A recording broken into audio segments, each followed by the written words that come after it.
right. Hello, everybody. Welcome. We are at another session of Money Matters on Monday. We are July 15. I cannot believe we're into summer already. So hope everybody is having a fantastic summer. All right. So let's just dive right in today because I'm super excited to share about this topic today. So the topic today that we're going to talk about is around the golden goose. And if you're like, okay, Huong, what the hell are you talking about?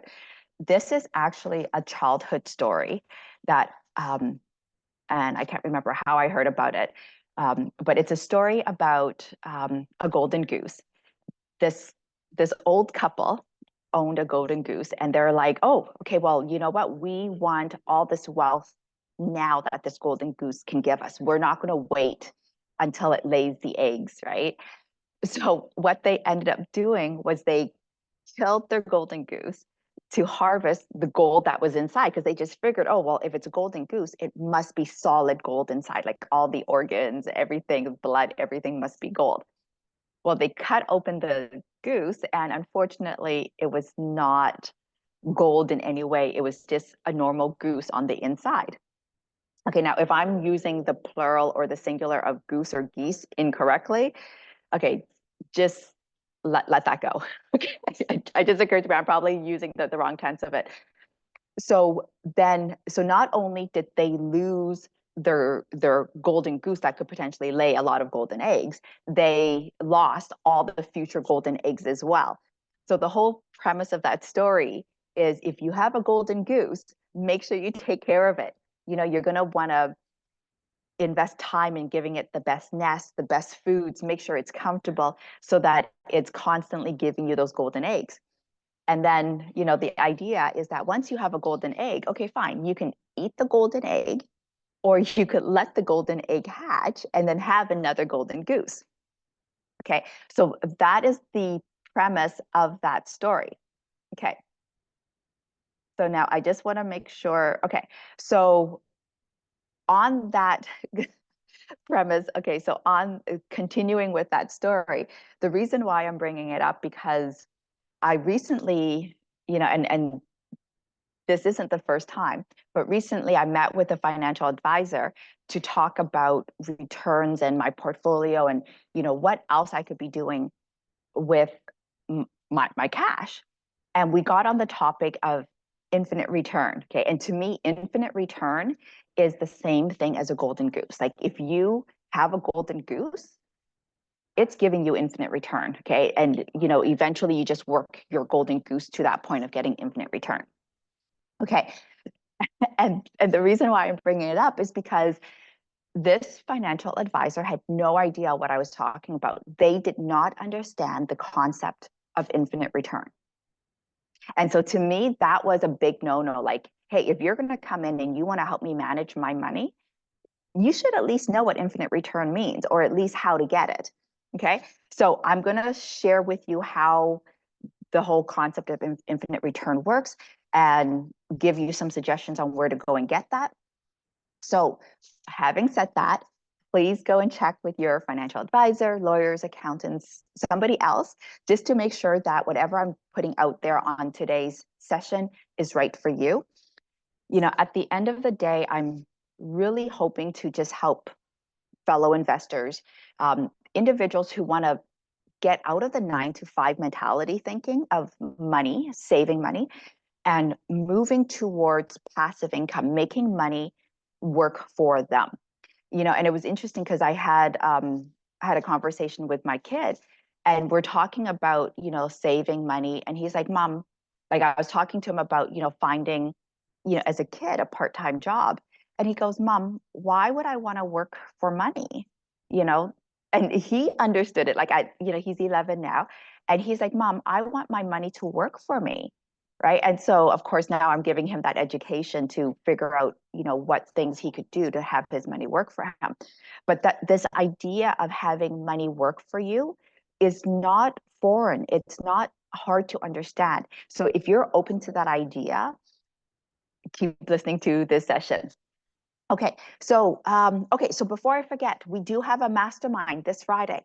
So if you're interested in attending the mastermind, shoot the QR code or send me an email, okay? And you will get an invitation to the monthly mastermind. That's this Friday. Yeah, because we hold it on the third Friday of every month. We are in our 5th year of our mastermind. So lots of, what do you call it? Real estate idea sharing strategies and a lot of support for everybody to be, the people who attend, we give each other a lot of support on growing your portfolio. Okay, so that is that one. So let me now go into this whole concept of the golden goose. Okay, so I shared with you that the story of, the golden goose. And, there's so many ways that you could sort of play off on that story. Because here's the thing, once you have the goose, the golden goose, and it lays you an egg, if you eat that egg, well, the golden goose is going to give you another golden egg at some point, okay, which is fantastic. Or you could let that golden egg hatch into another golden goose, okay? And if you think about it, the golden goose could be a property, it could be stocks, it could be a business, something that is constantly giving you cash flow, giving you equity, giving you something that doesn't require a lot of effort on your part. Okay, so let's go into like the calculation of infinite return of a golden goose. Because if you can sort of understand the idea behind it, then it definitely helps when you're trying to look for opportunities that come your way.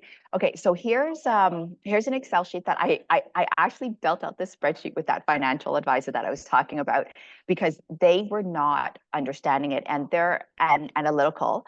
And so putting it on numbers, like putting numbers in front of them really helped with that idea. Okay, so let's just say that you put $100,000 into an investment, whether it's real estate or stocks or a business, and you get $25,000 at the end of the year. Okay. So your ROI, when you're calculating this out, is 25%. Okay. So now I'm going to actually just put a formula in there so that you can see this. So 25%. Okay. So this is your ROI. Okay. And I like to go to at least one decimal place. So I'll put that there. I'm going to calculate that one as well. Okay, so if you get 25,000 at the end of the year, that's a 25% return. Okay, so that's how you calculate ROI per year. Okay, so we're not doing IRR, we're not doing cash on cash, any of that stuff. We're just looking at the calculation for return on investment. Okay, so the way to calculate that is you just put in the original amount that you invested, sorry, the amount that you got paid back for the course of the year divided by your investment that you made that year. Okay, so the same thing here for the, if you had put in 100,000 and you got 20,000, okay, so it's the same idea, right? You take your 20,000 divided by your 100,000, you're going to get a 20% return on your money. Okay, so now this is not a golden goose idea because your 100,000 is still left in. So in order to make the 20,000, you have to leave that $100,000 in every single year. Okay. So now this is a great return. I'm not saying that it's not a great return. I'm just saying that it's not infinite return. Okay. And to me, the concept of the golden goose is that it's infinite return. Okay. So now let's just say that in the second year, you pull out your 100,000. Okay. So now you have $0 in the investment, real estate, stocks, or business, but you still continue to get $25,000 a year or $20,000 a year. Okay. So now the math doesn't work out. It's like the math is error. Okay. So in Excel, it gives you this error message. Okay. That's where it's infinite return because logically it just doesn't make sense because you have no money in, but you're still getting something in return. Okay. So this is the idea of infinite return. Now you can say, well, every single year I'm getting around 25%. Yes, logically, if you think of it that way, you are getting around 25% because your initial investment was 100,000. But because you pulled that money out, there's no money left in it. So the formula just doesn't work anymore. Okay. So now let's just say for some reason, okay, so now in this case, what we're doing here is we're just saying, okay, instead of getting 20 or 25,000, you're getting 10,000.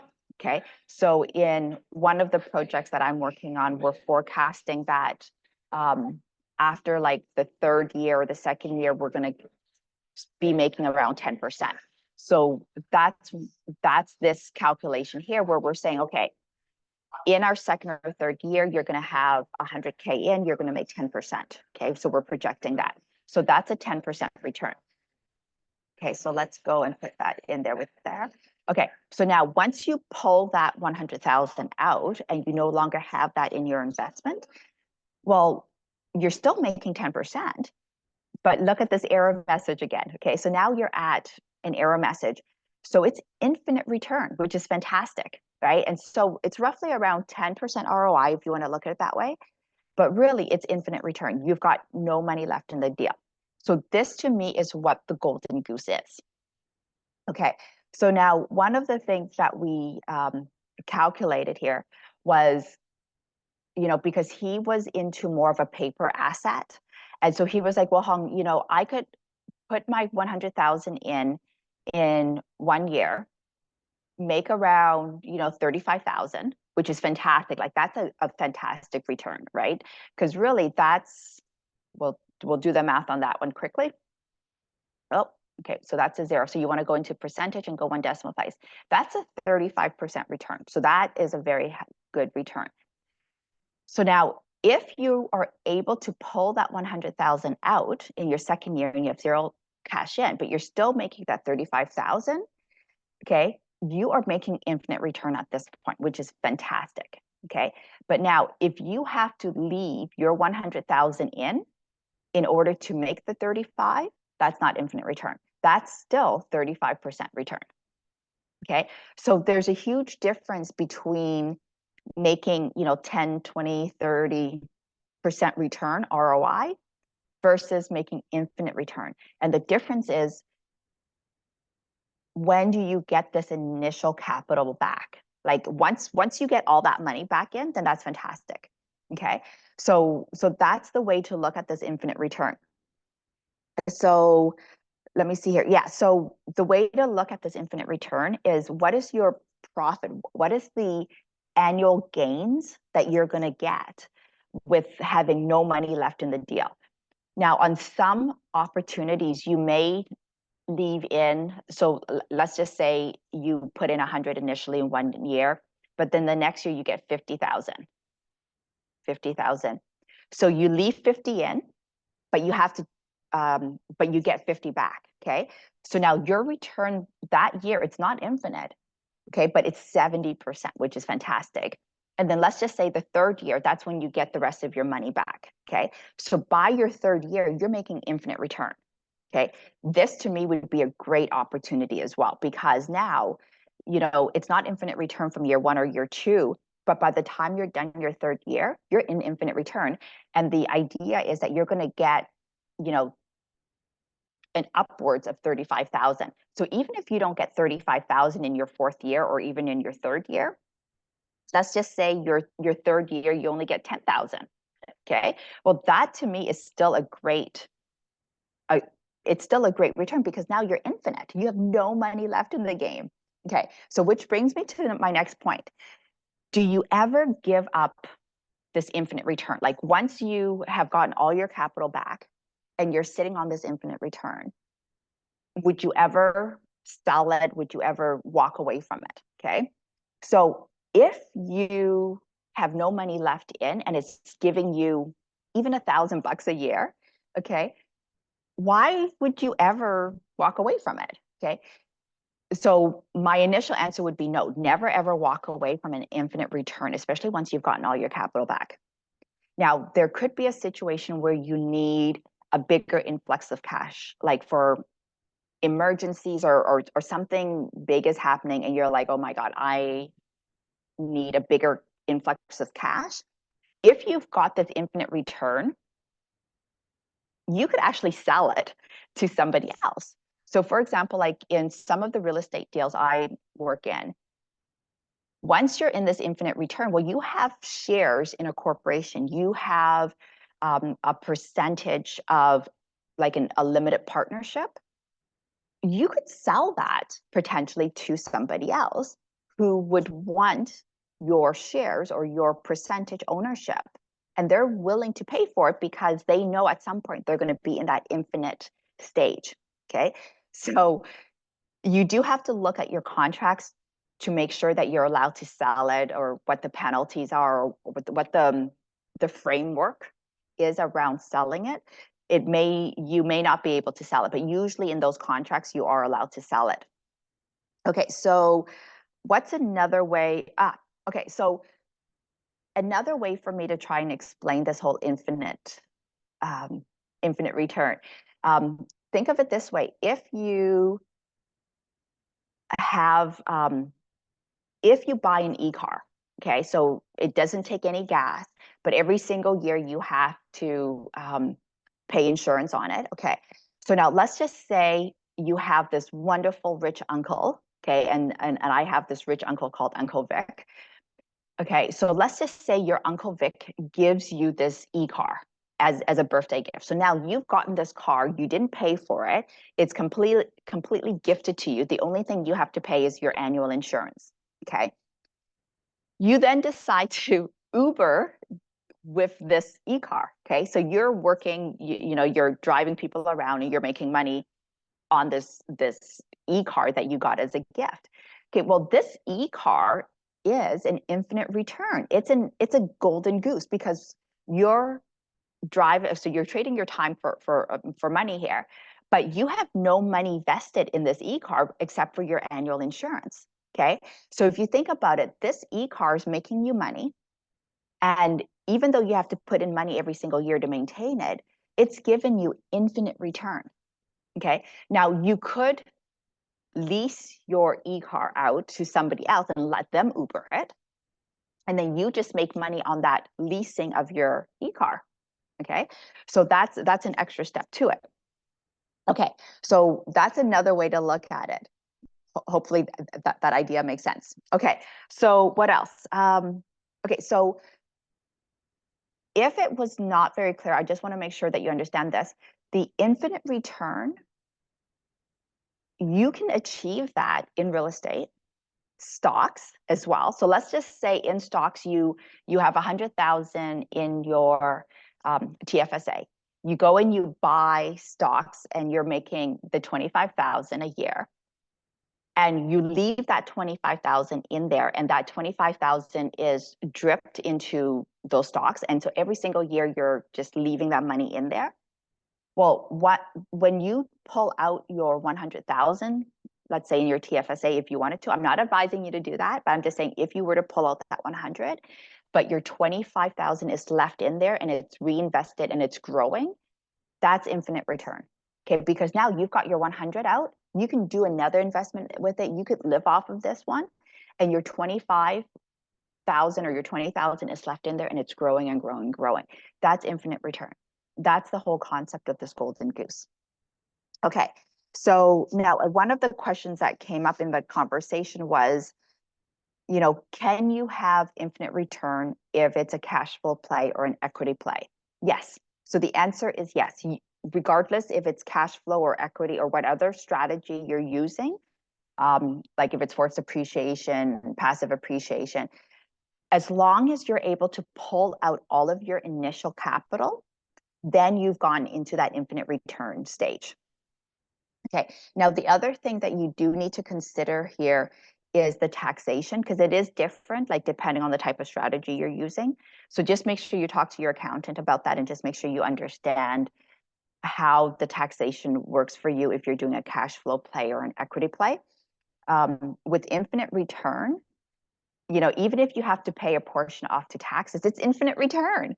Okay. So for example, like this 10,000 here, let's just say you're making 10,000 a year and you're getting taxed at, 30% or 50%. Well, that's still okay because you're still making infinite return. You have no money left in the deal. Okay, so let me just check my notes, make sure I've covered everything that I can with infinite return. As you can see, like I can pretty much talk about, oh yeah, okay. So one thing, so we're talking about, what can be a golden goose here. And as I'm talking to my kid, because he wants to be able to make money work for him, right? Which is, the great idea here. So like this summer, we're spending a lot of our time on the island. We're going to be on the beach, right? And so I don't want to have to work a full 9 to 5 to be able to make money, right? Like I want to be able to enjoy my summer with my 11-year-old because he's only going to be 11, you know, for this 1 year. It's like he's only going to be a kid. And then, once he's 16, he's not going to want to hang out with his mom. Okay. So one of the things that I'm going to be working with him, and I'll share this with you, is, you know, there's real estate as the golden goose. There's paper assets like stocks, but there's also businesses, right? So like if you create a business, if you can partner into a business, that business can serve as your golden goose. Okay. So like I'm working with a potential partner to buy an architectural firm, right? I'm just putting my initial capital in for maybe like a year and a half, 2 years. And then after that, my capital comes back to me and I still have a percentage ownership in that business, right? And so as long as my partner's running that business profitably, I should see a healthy return, right? With no money in. So to me, that's infinite return. Okay. So now there's actually a fourth category of a golden goose that you can actually tap into for infinite return. Okay. And that is your brain, your intellectual property, you yourself. Okay. So this is where you want to figure out what skill sets you have and how you can leverage that. So for example, like my background is in engineering. And so I learned how to analyze, I learned how to use Excel really well. And just looking at underwriting opportunities, right? So for you, what are your skill sets that you can leverage to help somebody else to create something so that you can leverage and make infinite return? Okay. So it doesn't need to be, like a physical, tangible thing that you can touch, like real estate. Okay. Ideally, that's the way I like it. But you can definitely use, whatever knowledge, skill sets that you have. The other thing too is that once you have all of your cash out or your effort, okay, is out and you're not putting your time into it anymore. Okay, if your returns can be left in and let it compound, then you're not only getting infinite return, but you're compounding your returns, which is another way to sort of like 2x, 3x your return, because compounding interest is like a super fantastic thing. Okay, so I think I have talked this craziness out of infinite return and the golden goose. So if you have any questions about the golden goose concept, the infinite return concept, please reach out to me. My QR code is up there. You will be able to connect with me that way. Okay. And I hope I did share that screen here because, yeah, for some reason, I'm not sharing my screen anymore. Okay, so that is it. Thank you, everybody, for tuning in for another Money Matters on Monday with Huong. I will see you next Monday. Bye-bye.